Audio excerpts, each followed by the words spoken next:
Greetings, motherfuckers. Dances with White Chicks here. Let's talk about the platform. Mr. Trimagasi, do you know how this all works? It's obvious. We must eat. What will it be? Whatever the ones above don't want.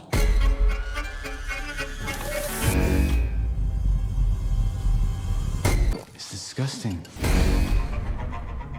Yeah, I'd rather starve than eat Popeyes. Though that would be the only shit that would be left, because no one's touching that shit if they have any other option. Fucking fruit with bite marks in it, motherfucking soup someone spit in, even fucking casserole. People would rather have that shit. So, The Platform. It's a foreign film from Spain. The basic premise is that you have this prison that consists of vertical levels where prisoners only get food from this floating motherfucking platform that descends down to each level. So, this means the very top level gets food first, and every level below them has to eat from the leftovers. Oh! Ew! What the fuck? And don't worry, it's even more disgusting than it sounds, because these prisoners can do whatever they want to the food, with a few exceptions. Now look, The Platform is a sci-fi horror thriller. You know, your boy Dances with White Chicks loves some sci-fi, so I had to check it out. Because of course, what the fuck else am I going to do? And I have to say, it is way more horror than sci-fi. And I don't mean just, you know, the generic horror, look, a motherfucker's just coming out of the ground and shit. No, this is effective horror. See, this isn't like some Jordan Peele horror, where I would be laughing because, oh look, this motherfucker looks like Luffy from One Piece. Or hey, she's wearing a fucking Where's Waldo shirt, and their satire is too funny. As in, it feels like a Key and Peele skit. They're just screwing around trying to get a laugh of you, rather than horror. That's at least how I take it. I know motherfuckers will be mad about that. It doesn't matter. The point is, you're not gonna be laughing during this shit, unless you are some sadistic motherfucker. This is the type of horror that disturbs you. It makes you feel sick to the stomach, motherfucker. I still got this uneasy ass feeling and shit. And look, I get it. You might be thinking that I'm exaggerating how disturbing this shit is, and or I'm just a punk, right? That didn't want to see. No, trust me. There is shit in here that is so disgusting that if you don't know what is in the range to expect, you might throw up and shit, motherfucker. Your carpet is now ruined because I didn't warn you. People don't know what they're getting into when they watch this film. Like, if you look online, people make the comparison and say, oh, well, this is the vertical Snowpiercer. And although you could say, well, it deals with some of the same subject matter, this film goes way, way further than that. It's far more severe, I'll say.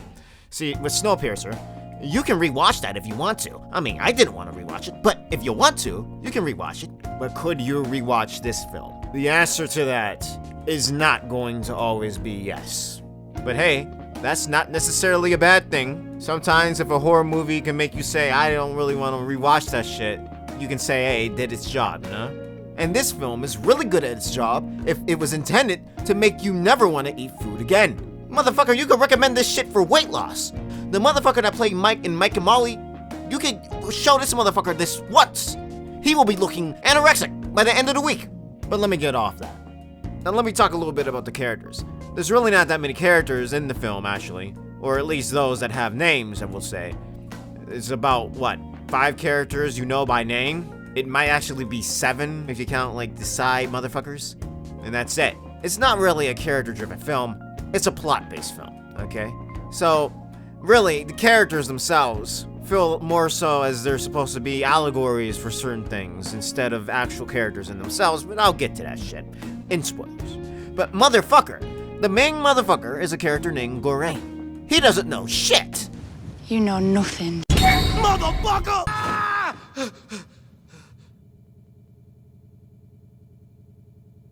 He knows just about as much about the prison as you do at the beginning of the film.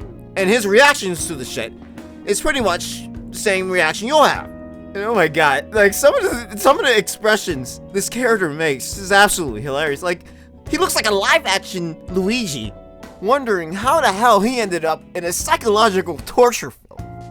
And every time something happens, the motherfucker just has a stupid look and go, look at the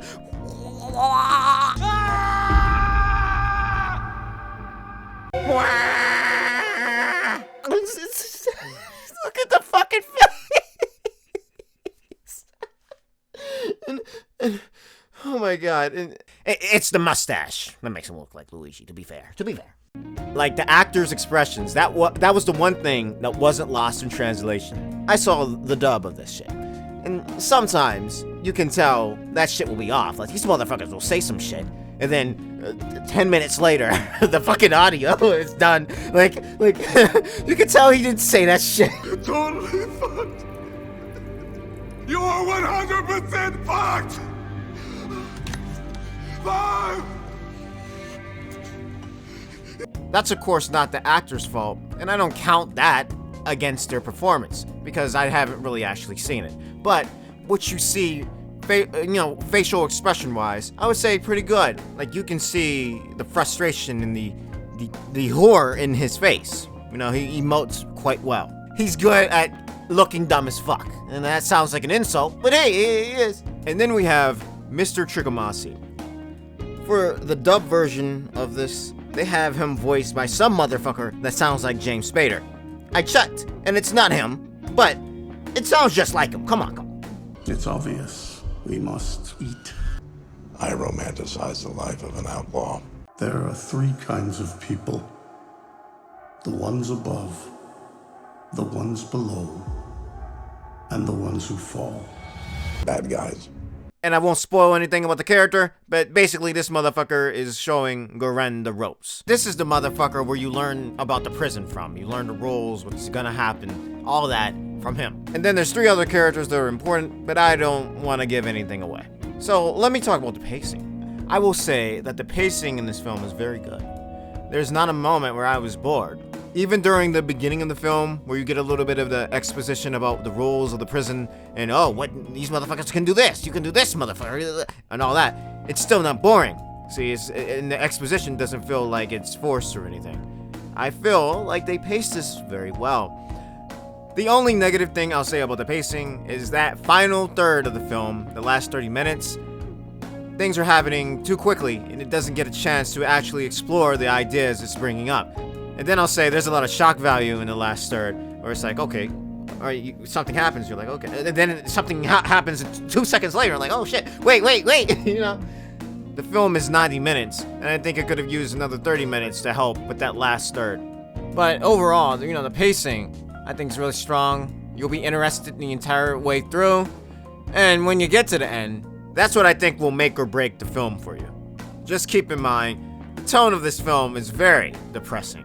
See, most of its horror derives from its psychological shit. You can talk about the gore, you can talk about the violence. Yes, it has that, of course. And some motherfuckers won't be able to handle that. But you know, your boy dances the white chicks is a savage, you know. I can handle gore. I'm desensitized to violence, shit. But anyway, things like the way that the film depicts human nature, the futility of modern social systems, even genetic determinism. This shit is bleak as fuck. It basically depicts situations that are completely hopeless, and you will feel the nihilism when you watch this shit. Like, well, fuck, what's the point of even watching this shit when it's just basically 90 minutes of, you know, just complete suffering with no hope in sight? That's almost what you take it as. And although the pacing was really good, I thought the story overall just wasn't satisfying. Once you finish this film, you're not gonna leave, wow, that was really worth watching that shit. Well, I mean, you could, but it leaves a lot to be desired, because I felt like, well, it's over? Like, what? You know? And I'm not saying the ending ruined the film, but I'll just say that it wasn't satisfying, wasn't a satisfying ending, in my opinion. You're free to disagree and shit, but I'll get to why I say that later in spoilers. So let me move on and finally give this a verdict. I give this film an 8 out of 10. I think it's a good film, has some interesting concepts, all that, but I think the ending really kind of sours the experience, in my opinion, and it doesn't give you anything that makes watching the shit worth it. So, motherfuckers, let me move on to spoilers, okay? Shit. I know I was rambling on about this shit, I'm like, damn. So now, I'm giving you motherfuckers a little bit of time to get the fuck out. So, you know, if you want to like and subscribe, if you like this shit, like, hey, help your boy out. Again, you know, I'm assuming anyone's seeing this shit anyway. Maybe. So this will be some quick shit. Believe me, I'm not gonna go on and on about this for too long. And I say that 10 minutes in. Let me just say this. I absolutely hate Mr. Trigomassi. Fuck that motherfucker. The motherfucker spitting on food, doing all this shit, peeing on it at one point. What the fuck? I get angry when I see motherfuckers, at a grocery store licking some shit. Hell, even licking shit that you don't eat. I would never say that they deserve the death penalty, but I wouldn't say it, which I just did, but I wouldn't say that I wouldn't. Fuck! Anyway, Trigomassi doesn't give a damn about anyone besides himself. And of course, the cannibalism shit. Fuck that, motherfucker. When Trigomassi and Garang end up in a lower level where no food reaches, instead of doing something like working together with Garang and saying, okay, screw it, we can live off this water, he's more than willing to cannibalize him, despite him saying, oh yeah, I like you, Garang, you're a nice person, nice all that. It doesn't mean shit, the motherfucker's ready to eat. And eat anything. It took me off guard when he said this shit. I'll just take a few small pieces of meat. I won't touch your genitals. I'm gonna save them for later. Hey, yo, what the fuck? So this character can go eat a dick. Literally! Anyway, this Trigomassi motherfucker claims that he has to do what he has to do to survive. You either kill or be killed, eat or be eaten, eat a dick, or get your dick eaten. Pow. And there's a lot of things you can say this character represents, but the main focal point of this motherfucker is when he brought up the story about how he got into the prison in the first place. Apparently, this old-ass motherfucker was watching TV, and he saw one of those ads that had Phil Swift in it, and he was advertising some shit called the Samurai Max. Well, this motherfucker bought the shit. And then once he bought it, there was something new that made it obsolete, the Samurai Plus. And the motherfucker was so mad that he threw out his TV, threw it out the window, and it hit somebody that was walking by. He talks about how he bought into how buying this shit would make his life better. But it didn't fulfill him at all. In fact, it was a complete waste of money. In other words, Trigomassi is an iPhone user. He's someone that's obsessed with the latest.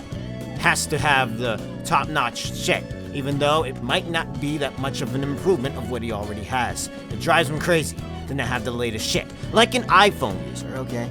Not saying they're willing to throw the TVs out on motherfuckers, but the movie tries to depict him as a slave to consumerism, and he goes ballistic and hurts everybody around him, pretty much. That's what it tries to do. Okay, and anyway, when this motherfucker dies, he haunts Garang.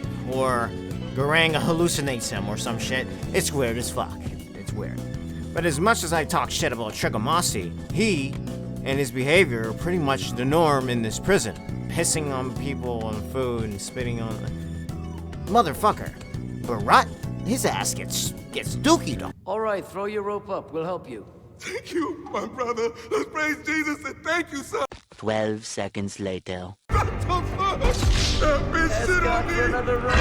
No, my rope. I mean, hey, it's a horror movie. So the second you see Barat, you know he's going to die. I mean, for obvious reasons.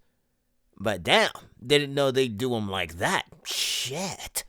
Well, anyway, it's from this third act where you see the worst shit happening. Motherfuckers are suffering and shit. There's all this gore.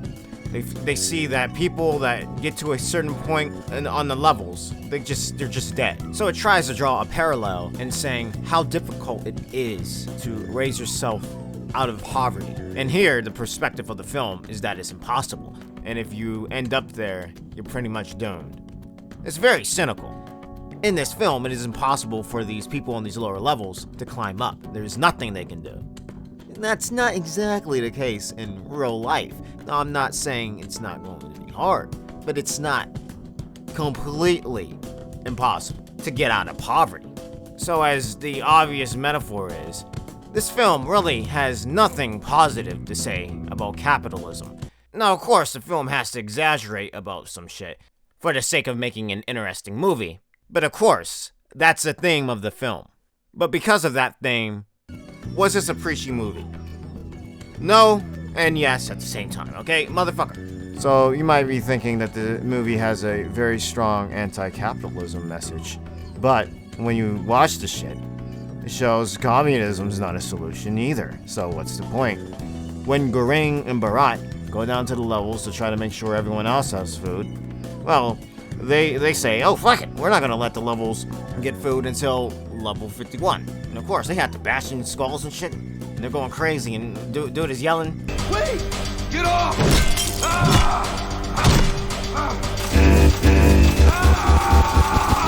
like, hey, it's nice that you want these people to be able to get food, but everyone's ending up dead. They ended up killing more people than they would have if they just ate all of the shit. Not only was there not enough food anyway, but they bashed in the skulls of at least 100 motherfuckers in one day. See, I'm just saying.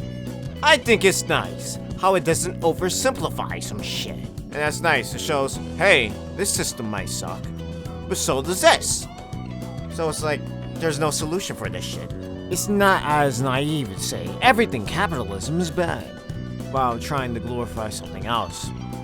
So in that way, you gotta give it props, because it just shows, hey, you're fucked either way!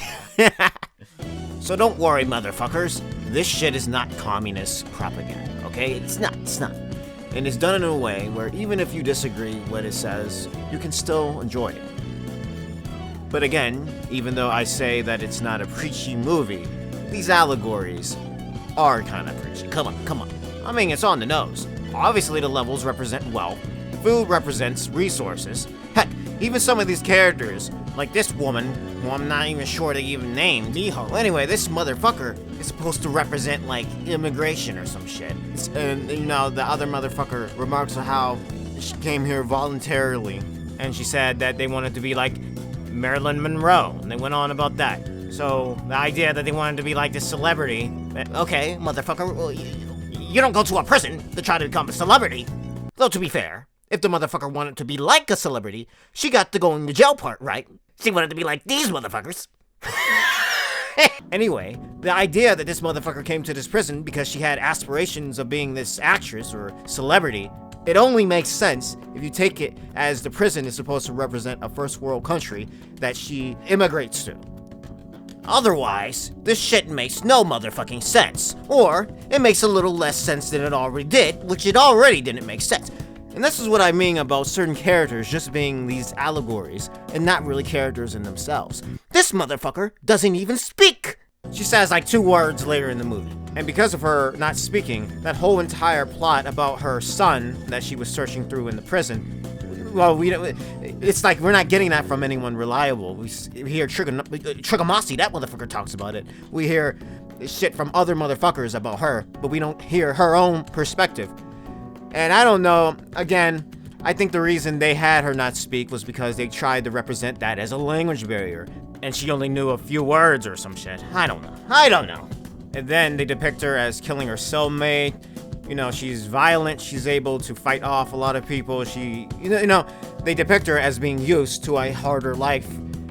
So I guess this is trying to claim they were from a country that they had to fight to survive more often than not, and that they're used to the conditions of the... I don't know. Either way, they had this motherfucker eat a dog, and then they referred to her as Asian, so you're like, that's kinda fucked. But shit, let me at least try to wrap this up by talking about the ending. The ending of this shit is, it doesn't make any sense. You have this one motherfucker, this little girl, right? She's on level 333.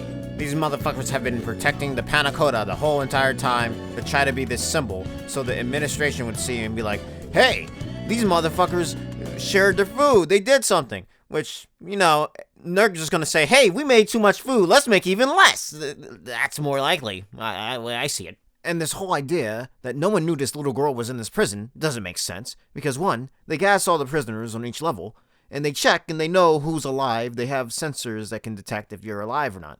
So when they change and switch everybody up into the levels, they would see where this motherfucker was. Meaning, they either intentionally put her there to be this test, or this is some allegorical shit. Ugh. Anyway, they say, screw it. Let's give her the panna cotta and make everything that we just did for the past 3 hours completely meaningless. But it wasn't all completely for naught, because they showed her kindness, and then they realized, hey, well, I should say Garang realizes or hallucinates that this little girl is the message instead of the panna cotta, and they should send her up instead. But what's strange is Garang has this dream where the motherfucker that had the dog, Ramses II, is saying, Ramses is the message. Ramses is the message. Ramses. Ramses. Ramses is the message. Ramses Another II one. is the message. Another one. Ramses. Another one. Ramses. Another one. Ramses. Ramses. Another one. Ramses. And another one. Ramses. Hey, wake up. Yeah, this was complete bullshit. But anyway, the film says this little girl is the message. They put her on the, well, Garang, because he's the only one that survives. Barack dies. Who would have guessed? Anyway, that platform will go and take her to whatever, to the top or whatever. Really, if it doesn't slow down, inertia will make this motherfucker hit the ceiling so fast she's dead. But let's not think about that.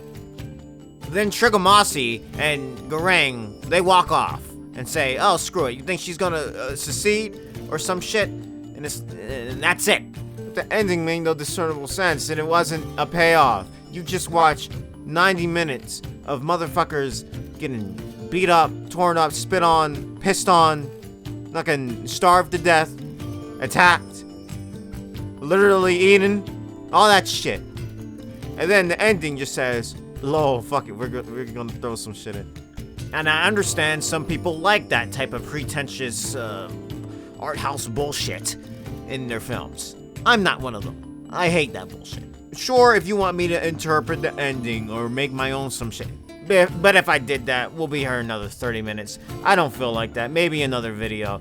All I'm saying is you can interpret this however you want to. And that's a bad thing. What the fuck did they bring up the dog for? And why did they call him the dog? Oh, shit, fuck. Otherwise, the film wasn't like that. Now, the first time I saw that, and the first time I saw the ending specifically, I was pissed. I had a negative reaction to the whole thing as a whole. I was like, fuck. But on rewatches, it's not as bad, I will say. So that's why I give it an 8 out of 10. I think there's a lot of cool stuff in it, and it did do its job to be disturbing and a film that, you know, it's kind of horrifying, you know? It did its job there. So I will say 8 out of 10. But I can't give it any higher because of the amount of bullshit in this. And I'm sorry. But 8 out of 10 is a good score, but you still have some motherfuckers complaining. But fuck it, I've gone on way too long about this shit. But tell me what you thought about the movie if you saw it. You know, all that. Hey. And thanks for watching, motherfuckers. I really should have titled this video, Why the Platform is a Sequel to Luigi's Mansion 3. But dang, it's been 6 months since I reviewed anything. So, you know, hey, let me get the rest out. Shit.